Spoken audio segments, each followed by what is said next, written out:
Bonjour à tous, c'est Bokosushi, j'espère que vous allez bien. Aujourd'hui on se retrouve pour ma petite review du film Spy X Family Code White. Pour ceux qui ne savent pas, Code White est un film d'animation du coup se déroulant dans l'univers de Spy X Family qui est sorti le 17 avril en France. Après avoir été averti qu'il serait remplacé dans l'opération Strix, Lloyd décide d'aider Anya à remporter un concours de cuisine à l'Eden Academy en préparant le repas préféré du directeur afin d'empêcher son remplacement. Les Forgers décident donc de se rendre dans la région d'origine du plat où ils déclenchent une chaîne d'actions qui pourrait potentiellement mettre en danger la paix dans le monde. Alors ça va pas être une longue vidéo mais je vais quand même vous prévenir quand je commencerai à spoiler. Alors moi déjà Spy X Family c'est un animé que j'adore, j'ai vu la première saison à sa sortie à l'époque et j'ai seulement très dernièrement du coup rattrapé la saison 2 que je n'avais pas encore vue avant de venir voir le film et je dois bien admettre que ce film est génial. Vous pouvez d'ailleurs voir la petite affiche à ma droite. Bon je vous préviens, la partie sans spoil va être assez courte puisque j'ai hâte de vous dire un petit peu ce que j'ai aimé dans le film avec précision. Déjà de ce que j'ai compris c'est que le film n'est pas canon du coup à l'histoire principale du manga mais ça reste dans la continuité du coup des deux premières saisons, donc au niveau de l'humour, des personnages ça reste toujours aussi hilarant, les situations dans lesquelles ils se mettent. Ce que je peux ensuite dire c'est qu'on aurait pu s'attendre à une animation correcte mais pas incroyable, mais il y a des moments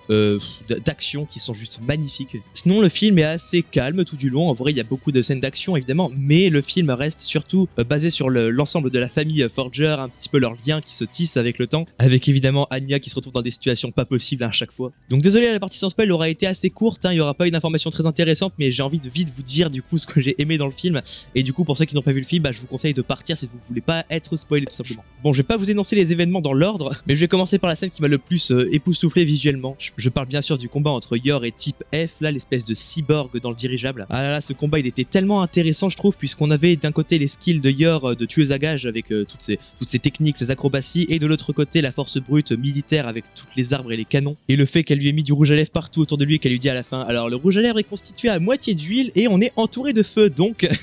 vraiment c'était trop bien. On a l'opposition entre Lloyd et le général qui est aussi magnifique, et puis l'humour était vraiment excellent. Je pense évidemment où Yor du coup met une patate à Lloyd et qui tombe de la grande roue là, ou même au passage à la fin où ils essayent d'envoyer le dirigeable dans la mer plutôt que sur la ville et que du coup Anya elle essaie de les aider mais qu'elle tourne autour du gouvernail, et aussi les deux mecs qui essaient d'attraper Anya tout du long parce qu'en fait elle a mangé un chocolat contenant une micropuce. On a aussi en scène d'action Lloyd dans son avion qui esquive toutes les balles du dirigeable et tout dans les airs, c'était très stylé ça aussi. Pour moi ce film il est en même temps no prise de tête, en même temps il y a de l'humour, il y a de l'action qui est très bien réalisée, les couleurs sont très belles, l'histoire tient la route en vrai avec le gâteau là que Anya doit rendre pour son école. Vraiment, pour moi ce film est peut-être pas parfait mais il est vraiment très bon dans tous les domaines qu'il veut représenter. Voilà, écoutez, j'aurais pu encore vous parler de plusieurs passages mais je vous invite vraiment à aller voir ce film si vous ne l'avez pas déjà vu. Si vous avez aimé la vidéo, n'hésitez pas à mettre un petit like et à vous abonner à la chaîne, et n'hésitez pas non plus à mettre un petit commentaire pour me dire si vous aimez ce type de vidéo et si vous avez aimé Code White tout simplement. Et puis moi je vais vous laisser là, merci beaucoup d'avoir regardé encore une fois, c'était Bokosushi, vive Spy X Family et je vous dis ciao.